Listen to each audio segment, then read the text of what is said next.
Bonjour et bienvenue dans ce tutoriel de Alternative Model Deckwork. Maintenant vous nous connaissez et aujourd'hui nous allons aborder le sujet du petit outillage pour débutants, le kit indispensable en matière d'outillage. Et nous allons commencer tout de suite par les outils de découpe. Alors, les outils de découpe les plus courants sont évidemment le cutter d'écolier, qui est néanmoins pas très précis et plutôt dangereux en fait. Donc nous avons ensuite l'incontournable lame X-Acto, donc disponible dans toutes les bonnes boutiques de Beaux-Arts. Donc des lames très pratiques, très puissantes. Vous avez aussi des lames chirurgicales comme la lame numéro 11, qui est elle plutôt souple et qui permet une découpe de très haute précision. Donc par comparaison, voilà la lame X-Acto, la lame numéro 11. Donc lame numéro 11, vous en trouvez dans les boutiques de fourniture médicale. Vous pouvez prendre aussi ponctuellement des scalpels à lame ronde, et l'arrondi permet d'obtenir certains effets dans la matière que vous n'aurez pas avec des lames plates. Et enfin, nous avons aussi la micro-scie pour les gros travaux, dirons-nous. Donc c'est une petite lame de scie qui fait 1 mm d'épaisseur et qui est, ma foi, très pratique. En outil de découpe, nous avons aussi les incontournables ciseaux d'écolier. Bon, des ciseaux tout ce qu'il y a de basique. Celui-ci, c'est un ciseau de couture avec une lame plus fine. Et vous pouvez aussi vous utiliser les ciseaux de photo découpe, donc qui sont spécifiques à la photo découpe, dont je parlerai plus tard. Regardons ensemble les différentes techniques pour enlever des pièces de la manière la plus simple.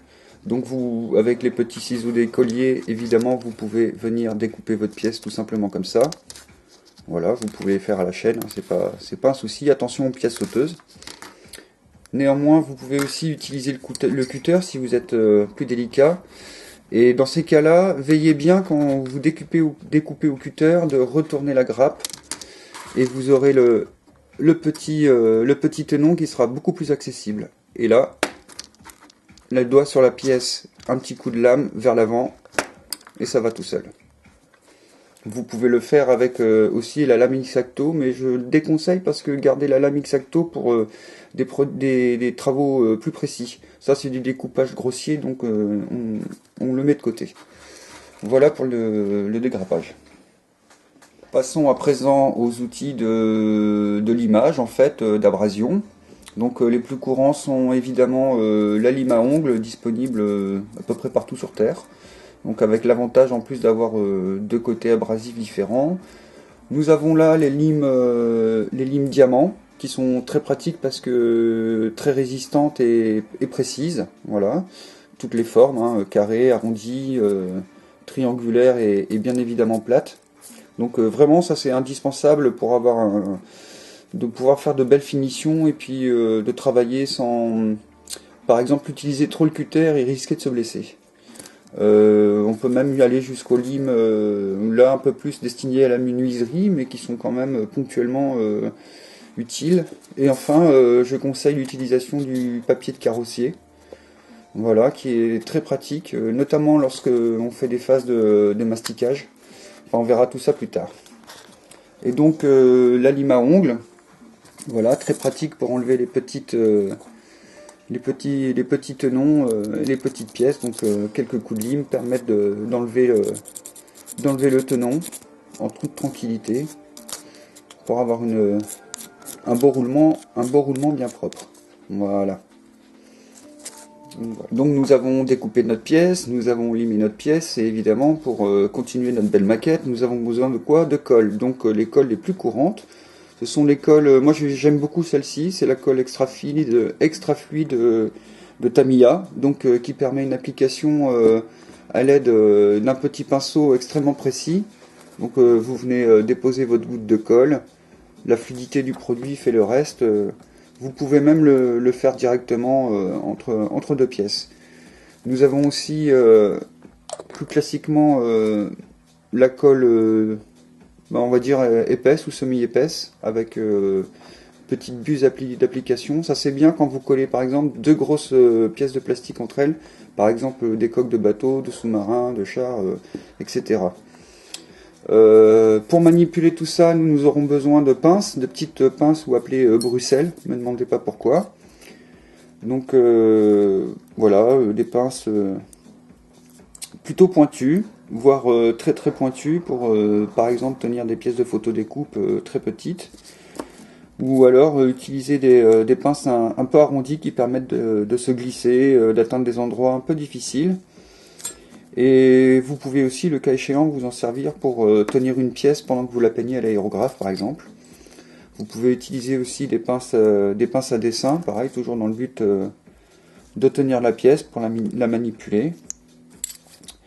Ces pinces-là aussi sont très pratiques. Enfin voilà, il y a tout un assortiment de matériel mais indispensable pour pouvoir travailler en toute sérénité.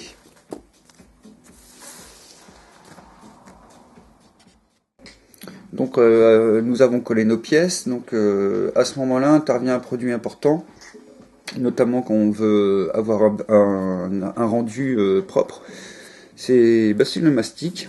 Donc le plus courant, le plus utilisé, c'est le mastic Tamiya. Il a la particularité de contenir des petites particules métalliques. Il en existe plusieurs sortes, enfin paraît-il.